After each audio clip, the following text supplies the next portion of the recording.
المنار المنار المنار المنار المنار المنار المنار المنار اے امین علم و فن، اے حکمتوں کے انجمن، تجھ پہ نازاں ہے چمن، تجھ پہ نازاں ہے چمن۔ السلام علیکم ورحمۃ اللہ وبرکاتہ۔ الحمد للہ وکفی والسلام علی عبادہ الذین اصطفی، اما بعد، قال اللہ تعالی فی القرآن المجید: انا نحن نزلنا الذکر وانا لہ لحافظون۔ رب اشرح لی صدری ویسر لی امری واحلل عقدۃ من لسانی یفقہوا قولی۔ اللہم ارنا الحق حقا وارزقنا اتباعہ وارنا الباطل باطلا وارزقنا اجتنابہ۔ اللہم وفقنا لما تحب وترضى۔ ربنا آتنا فی الدنیا حسنۃ وفی الآخرۃ حسنۃ وقنا عذاب النار، آمین یا رب العالمین۔ علوم القرآن کے گزشتہ درس میں ہم نے نظم کے تیسرے باب میں سے المد والقصر کے مطالعہ کا آغاز کیا تھا۔ تو جیسے میں نے متعدد مرتبہ ابھی آپ کے سامنے یہ بات بیان کی کہ علوم القرآن کے مباحث جس ترتیب میں بیان کیے جاتے ہیں، اس میں سب سے پہلے ان مباحث کا تذکرہ ہوتا ہے جن کا تعلق نزول قرآن کے ساتھ ہے، اس کے بعد قرآن کی سند کے حوالے سے مباحث کا تذکرہ ہوتا ہے، اور تیسرا قرآن مقدس کی ادائیگی کے حوالے سے۔ اسی لیے ہم نے دیکھا کہ ناظم رحمہ اللہ تعالی نے تیسری فصل کا جو عنوان قائم کیا ہے وہ ہے فصل فیما یرجع الی العدا، کہ یہ وہ فصل ہے جس میں ان مباحث کا تذکرہ ہوگا جن کا تعلق قرآن مقدس کی ادائیگی کے ساتھ ہے۔ تو اس میں ہم نے دیکھا کہ ناظم نے سب ہیڈنگ میں ایک ہی عنوان قائم کیا ہے، البتہ اس میں ایک سے زائد مسائل کا تذکرہ ہے۔ انہوں نے فقط عنوان احکام الوقف والابتداء کا قائم کیا ہے، لیکن اندر چونکہ وقف اور ابتداء کے ساتھ تعلق ہے، لیکن وہ بذات خود مستقل مباحث بھی ہیں، جس میں ہم نے الامالہ کی بحث کو دیکھا، اور گزشتہ درس میں ہم نے المد والقصر کے حوالے سے۔ تو میں نے گزشتہ درس میں یہ بیان کیا تھا کہ مد کی لغوی اور اصطلاحی تعریف کو ہم نے دیکھا، اور اقسام المدود کو ہم نے یہاں پر آپ کے سامنے بیان کیا۔ اسی طرح کہ ازمنہ یعنی کتنی مدت تک کے لیے مختلف صورتوں میں مد کتنی مقدار میں ہوگا، تو وہ ساری چیزیں گزشتہ درس میں ہم نے بیان کی۔ تو آج کے درس میں ہم اسی بحث کو تھوڑا آگے لے کر جائیں گے، تو اس کے بعد ہم انشاءاللہ نظم کی طرف آئیں گے۔ تو جہاں تک گزشتہ درس کا تعلق ہے، تو ہم نے بیان کیا تھا کہ عمومی طور پر جنرلی سپیکنگ ہمارے پاس مد کی دو صورتیں بنتی ہیں، یا تو المد الاصلی ہوگا یا المد الفرعی ہوگا، یعنی مد کی وہ صورت جو کہ اپنی بناوٹ کے اعتبار سے ہی ایسا بنا ہے کہ اس کو ہمیں اس کی آواز کو کھینچ کر ہم نے پڑھنا ہے۔ تو جس میں ہم نے بیان کیا تھا کہ حروف مدہ اور حروف لین کا ہم نے تذکرہ کیا۔ تو حروف مدہ کے ضمن میں الف ما قبل فتحہ، واو ما قبل ضمہ اور یا ما قبل کسرہ۔ تو ہم نے یہ بیان کیا تھا کہ انہیں ہم کیا کہتے ہیں، یہ کیا ہے، یہ حروف مدہ ہے۔ تو المد الاصلی کی تعریف اور اس کی انواع، اس کی بعض صورتوں کو ہم نے بیان کیا، اور یوں سمجھے کہ اصلی اور فرعی میں فرق بنیادی کیا ہے کہ المد الاصلی اپنی بناوٹ کے اعتبار سے ہی ایسا ہے کہ اس کو پڑھنا ہے، یعنی آواز کے طول کے ساتھ ہی کھینچ کر پڑھنا ہے۔ لیکن مد فرعی مد کی وہ صورت ہے جو کسی خارجی سبب کی وجہ سے اس میں، اس کی آواز میں یا ادائیگی میں کھنچاؤ پیدا ہو جاتا ہے۔ تو ہم نے پھر بیان کیا تھا کہ یہ فرعی مد جو ہے، اس میں مد کی دو وجوہات بنتی ہیں، یا تو اس میں وجہ حمزہ بنتی ہے، یا دوسرا سببہ سکون۔ تو اس کے بعد یعنی یوں سمجھے کہ ہمارے پاس براڈ کیٹیگریز تو دو آ گئی، الاصلی اور الفرعی، اور الاصلی کے ساتھ یعنی اس کے ذیل میں ہم اور تین اقسام کا تذکرہ کرتے ہیں۔ ایک تو المد البدل، دوسرا المد العوض، اور تیسرا الصلۃ الصغریٰ۔ اور مد فرعی میں وہ قسم جس کی وجہ حمزہ بنتی ہے. بات سمجھ آ رہی ہے؟ تو اس میں کیا کیا ہے؟ المتصل یعنی مد متصل، دوسرا المد المنفصل، تیسرا الصلۃ الکبریٰ، اور سببہ سکون، مد کی وہ صورتیں جس کی وجہ سکون بنتی ہے، اس میں ایک مد اللازم ہے، دوسرا المد العارض للسکون، اور تیسرا المد اللین. تو ہمارے پاس کل ملا کر 9 صورتیں بنتی ہیں. بات سمجھ آ رہی ہے؟ ان میں سے بعض صورتوں کا ہم نے گزشتہ درس میں تذکرہ کیا تھا اور بعض کو ہم انشاءاللہ آج دیکھیں گے. تو یہ یہاں تک تو کلیئر ہے کہ ہم نے المد الطبیعی یا المد الاصلی کی تعریف کو دیکھا، اسی طرح مد فرعی کی تعریف کو دیکھا. تو اب مد اصلی کے ذیل میں ایک مد کا تذکرہ ہوتا ہے المد البدل. المد البدل. تو مد بدل کی تعریف کیا ہے؟ هو كل حمز ممدود وهو حالة خاصة من الطبيعي ويمد بمقدار حركتين. ٹھیک ہے؟ 3 صورت ہیں، ایک تعریف اور دوسرا کتنا کھینچا ہوگا. ٹھیک ہے؟ اور کس کیٹیگری سے بلانگ کرتا ہے. تو جہاں تک مد بدل ہے تو یہ سمجھنا ہے کہ یہ مد طبعی یا مد اصلی کی ہی سب کیٹیگری ہے. بات سمجھ آئی؟ تو مد اصلی ہم نے کیا کہا کہ یہ وہ مد ہے جو اپنی بناوٹ کی وجہ سے ہی یعنی کھینچ کے ہم اس کی آواز کو کھینچ کر ادا کرتے ہیں. ٹھیک ہے؟ اب اسی کی کیٹیگری کیا ہوگی کہ یہ بھی وہی مد ہوگی جو اپنی بناوٹ کی وجہ سے ہی ہم جس میں کھینچاؤ پیدا کریں گے. لیکن اب خصوصیت کیا ہے؟ کل حمز ممدود، کہ ہر کوئی حمزہ ممدودہ جو ہے. بات سمجھ آ گئی؟ ہم نے دیکھا نا یعنی حروف مدہ میں کیا ہوتا ہے؟ جو ہمارے پاس الف ہوگا، الف سے پہلے والے حرف پر فتحہ ہوگی. الف کی صورت میں با، تا، سا، جا، ہا، خا، اور ان سب میں مد کی مقدار کتنی ہے؟ حرکتین. اب لیکن اگر الف سے پہلے حمزہ آئے گا، ٹھیک ہے، حمزہ ممدودہ، الف سے پہلے حمزہ آئے گا، اس پر فتحہ ہوگی. ٹھیک ہے؟ تو اس کیٹیگری کو ہم کیا کہتے ہیں؟ المد البدل. اب اس کی تسمیہ کی کیا وجہ ہے، مد بدل کیوں کہتے ہیں وغیرہ، تو وہ آپ تجوید کی کتابوں میں دیکھ سکتے ہیں. فی الحال ہم نے یہ کہا کہ ہوا کل حمز ممدود وہو حالۃ خاصۃ من الطبیعی، اور اس میں بھی کتنا ہم کھینچتے ہیں؟ مد طبیعی کے تحت یا مد اصلی کے تحت 2 حرکتوں کے برابر. ٹھیک ہے؟ تو اس کی مثالیں دیکھیں. یہاں پر آمنو، یہاں پر یہ کیا ہے؟ یہ حمزہ ممدودہ ہے نا، الف سے پہلے حمزہ پر کیا ہے؟ فتح ہے، تو یہ بن گیا حمزہ ممدودہ. بات سمجھ آ رہی ہے؟ تو ہم نے کیا پڑھنا ہے؟ آمنو. بات سمجھ آ رہی ہے؟ اب دیکھیں اگر ہم الف نہ ہو، ٹھیک ہے، ممدودہ نہ ہو، پھر کیا پڑھیں گے؟ آمنو، ہے نا، حمزہ زبر آ. لیکن جب ہم ممدودہ بنا کے پڑھ رہے ہیں آمنو، اب ایسا کیوں پڑھ رہے ہیں؟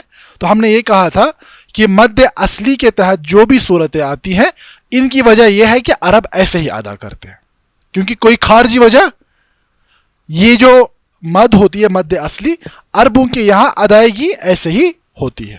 ٹھیک ہے؟ دوسرا او تو. بات سمجھ آ رہی ہے؟ یہاں پر کیا ہے؟ حمزہ کے بعد کیا ہے؟ واو. بات سمجھ آ رہی ہے؟ او تو. اسی طرح یہاں پر یا ما قبل کسرہ، لیکن کسرہ کس پر ہے؟ فرق کیا ہے؟ دیکھیں اور بھی باقی مثالیں ہم نے بیان کی نا مد طبیعی کی. یہاں پہ اضافی مسئلہ صرف اتنا ہے، یہ حمزہ ممدودہ ہے. بات سمجھ آ رہی ہے کہ حمزہ ہر ایک جگہ پر ہے، حمزہ حمزہ حمزہ، حمزہ پر فتح، حمزہ پر ضمہ، حمزہ پر کسرہ. بات سمجھ آ گئی؟ تو آمنو او تو، اگر ہم یہاں سے اس واو کو نکال دیں پھر کیا بنے گا؟ او تو، او تو، حمزہ پیش او. بات سمجھ آ رہی ہے؟ لیکن حمزہ ممدودہ کی ادائیگی میں او تو. اسی طرح ایمانا، ایمانا. اسی طرح القرآن یراعون. یہاں پر کہاں ہے؟ اس میں کہاں پر ہمیں حمزہ یہ مد نظر آ رہی ہے؟ خاطئین، یا ما قبل کسرہ، لیکن کسرہ کس پر ہے؟ حمزہ. ٹھیک ہے نا؟ دیکھیں اگر الف حرکت کے بغیر ہوتا ہے. یہ قاعدہ میں نے بیان کیا تھا پچھلی بار. اگر حرکت کے بغیر ہوگا تو کیا کہتے ہیں ہم اس کو؟ وہ الف ہوتا ہے. جب بھی حرکت آ جائے پھر وہ الف، پھر وہ حمزہ رہ جاتا ہے. ٹھیک ہے، تو یہاں پر کیا بن گیا اب؟ الخاطئین. ٹھیک ہے، تو ایسی باقی مثالیں. تو اس میں اب کیا آیا ہمارے سامنے کہ مد بدل کیا ہے؟ مد بدل کی تعریف کیا ہے؟ ہوا کل حمز ممدودہ، ہر کوئی حمزہ ممدودہ جو ہے اس کو ہم مد بدل کہتے ہیں. دوسرا، اس کا تذکرہ ہم نے گزشتہ درس میں بھی کیا تھا، مد العوض. مد العوض کا کیا معنی ہے؟ ہو تعویض عن تنوین النصب حالت الوقف بالف تمد بمقدار حرکتین. کہ حمزہ مد عوض وہ مد ہے جو ہم تنوین فتحہ والی، ٹھیک ہے، دو زبر پر جب ہم وقف کرتے ہیں تو وہاں پر ہم اس کے عوض میں کیا کرتے ہیں؟ کیا کرتے ہیں؟ حروف مدہ سے ادائیگی کرتے ہیں. دیکھیے جہاں پر، جیسے یہاں پر علیمن، علیمن، تو ہم جب اس پر وقف کریں گے تو کیسے پڑھیں گے؟ علیما. تو یہ کیا بن گیا اب یہاں پر؟ علیمن جو ہے اس کی ایک حرکت کو ہم نے کس سے تبدیل کیا؟ مدہ سے. ٹھیک ہے، تو ہم نے الف ما قبل کیا ہے؟ میم پر کیا ہے؟ فتح. تو یہ کیا بن گیا؟ حروف مدہ میں سے آ گیا الف ما قبل فتح. تو ہم نے حروف مدہ کے یعنی یہاں پر تنوین کے عوض میں کیا ادا کیا؟ مد ادا کیا. اسی لیے ہم کہتے ہیں مد العوض کی اس کے بدلے میں ادا، ان پلیس آف دس. آپ تنوین کی بدلے میں، تنوین کی جگہ پر یعنی مد کو ادا کرتے ہیں. اسی طرح احدن، اس کو ہم کیا پڑھیں گے جب وقف کی صورت میں؟ احدا. اسی طرح ما ان، ما آ، دعا ان، دعا.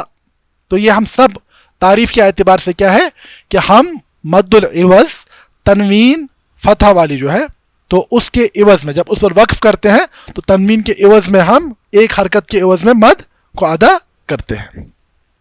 تو مقدار کے اعتبار سے یہ بھی چونکہ مد طبعی کی یعنی کیٹیگری میں بلانگ کرتا ہے تو اس کی مقدار بھی دو حرکتوں کے برابر ہوگی. دو حرکت کا کیا مطلب ہے؟ اسے میں نے بیان کیا تھا گزشتہ درس میں.